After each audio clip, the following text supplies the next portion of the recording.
Hai guys, Assalamualaikum warahmatullahi wabarakatuh. Selamat datang First Sound Story. Makasih ya kalian udah klik video ini. Gimana? Udah siap dengerin cerita yang bikin merinding disco? Tapi bukan karena hantu mampir ke mimpi. Guys, aku mau nanya dulu nih. Kalian tim mana? Tim yang kalau sakit dikit langsung googling, terus diagnosanya malah mati? Atau tim yang kalau sakit malah bilang, paling cuma masuk angin, dikerokin juga sembuh?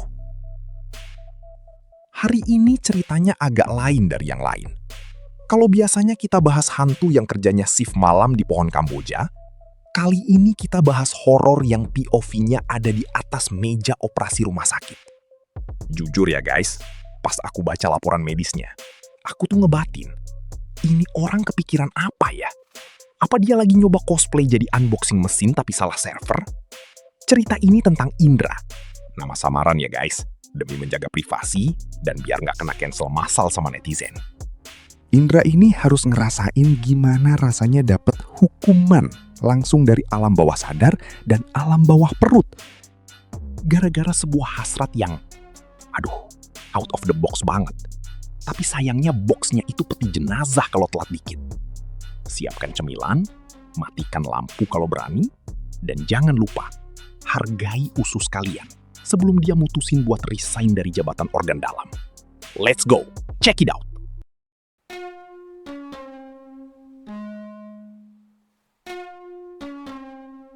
Kita mulai di suatu malam, sekitar jam 2 pagi. Di saat kalian mungkin lagi asik scrolling TikTok nyari video kucing, atau lagi galau nungguin chat yang cuma di-read doang, tiba-tiba ada suara sirine ambulans yang meraung-raung kencang banget. Tito, tito.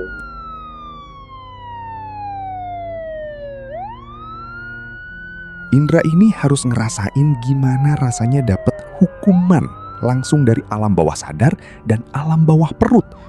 Gara-gara sebuah hasrat yang, out of the box banget. Tapi sayangnya, boxnya itu peti jenazah kalau telat dikit. Di dalamnya ada Indra.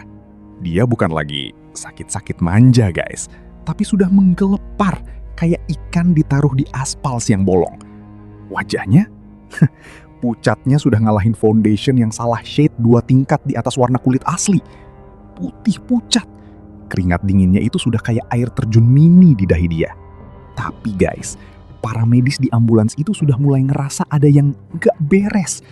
Ada aroma yang, bukan aroma terapi atau scented candle ya guys.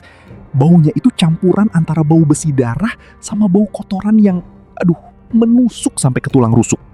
Pas ambulansnya lewat jalan yang gelombang, khas jalanan kita lah ya, gludak.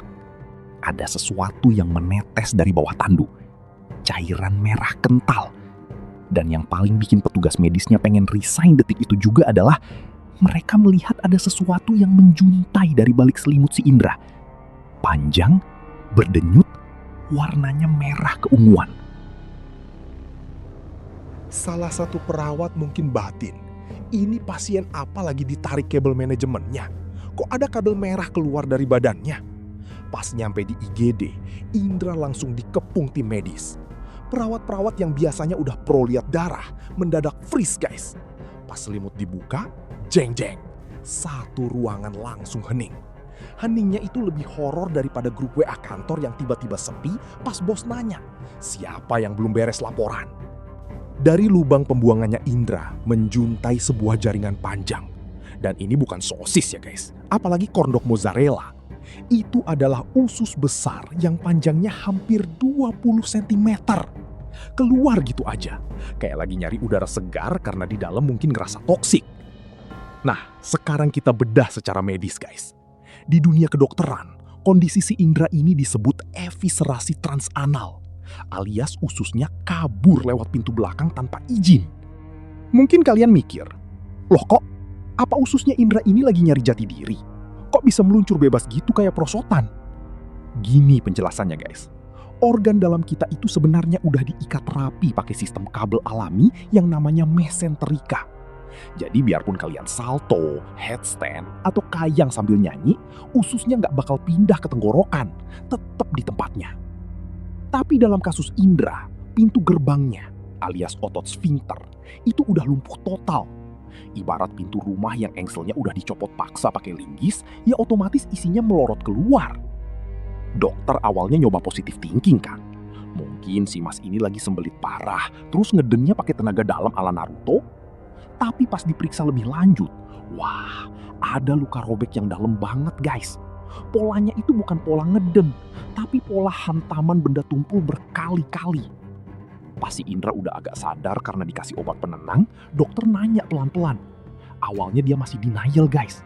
Nggak tahu dok, tiba-tiba keluar pas saya lagi duduk santai. Halah, dokter mana percaya guys. Akhirnya dengan suara yang super pelan dan muka merah nahan malu. Lebih malu daripada ketemu mantan pas lagi pakai daster lobang. Dia ngaku, ternyata dia habis melakukan eksperimen mandiri yang sangat ekstrim. Dia memasukkan sebuah objek tumpul. Kita nggak usah sebut apa bendanya ya, ngeri. Tapi ukurannya itu udah overload guys. Melampaui batas kapasitas beban manusia normal. Dan parahnya lagi, dia nggak pakai pelumas sama sekali. Aduh Indra, lu kira area situ pakai sistem self lubrikan? Kagak guys, dia hantam terus, dia paksa sampai dinding rektumnya jebol. Begitu jebol, usus di atasnya langsung slup, melorot kayak slide di waterboom. Indra langsung didorong ke meja operasi. Dokter harus gerak secepat kilat, karena kalau kelamaan di luar, ususnya itu bakal basi guys. Iya, membusuk, karena nggak dapat aliran oksigen dan darah lagi. Pas perut Indra dibelah, astagfirullah. Pemandangannya lebih disturbing daripada lihat saldo ATM di akhir bulan. Di dalam perutnya itu sudah penuh cairan kotor yang merembes karena robekan tadi. Sebagian ususnya sudah berubah warna jadi hitam pekat, kayak cumi-cumi kena tinta. Tapi ini bukan tinta, ini jaringan mati. Inilah yang disebut nekrosis. Dokter terpaksa melakukan tindakan drastis. Potong usus yang busuk, terus ditarik lagi sisanya ke atas. Dan yang paling menyedihkan guys, karena jalur bawahnya udah hancur lebur kayak hati yang digosting pas lagi sayang-sayangnya, si Indra ini gak bisa lagi buang air lewat jalur normal. Dokter harus buat lubang di perut. Namanya stoma. Jadi buat beberapa bulan ke depan, si Indra ini kemana-mana harus bawa kantong plastik yang nempel di perut buat nampung kotorannya. Gak ada lagi tuh istilah nongkrong cantik di toilet sambil main HP. Yang ada cuma nongkrong di perut sepanjang hari. Indra memang selamat guys. Dia masih hidup. Tapi ya itu, harganya mahal banget. Saraf-sarafnya sudah rusak. Dia mungkin bakal menderita inkontinensia seumur hidup. Jadi dia gak bakal tahu kapan kotorannya mau keluar. Keluar ya keluar aja, kayak air keran yang bocor tapi gak ada tuas buat matiinnya. Semua itu cuma gara-gara apa guys? Gara-gara kepuasan sesaat yang gak masuk akal. Hasrat yang melanggar hukum alam.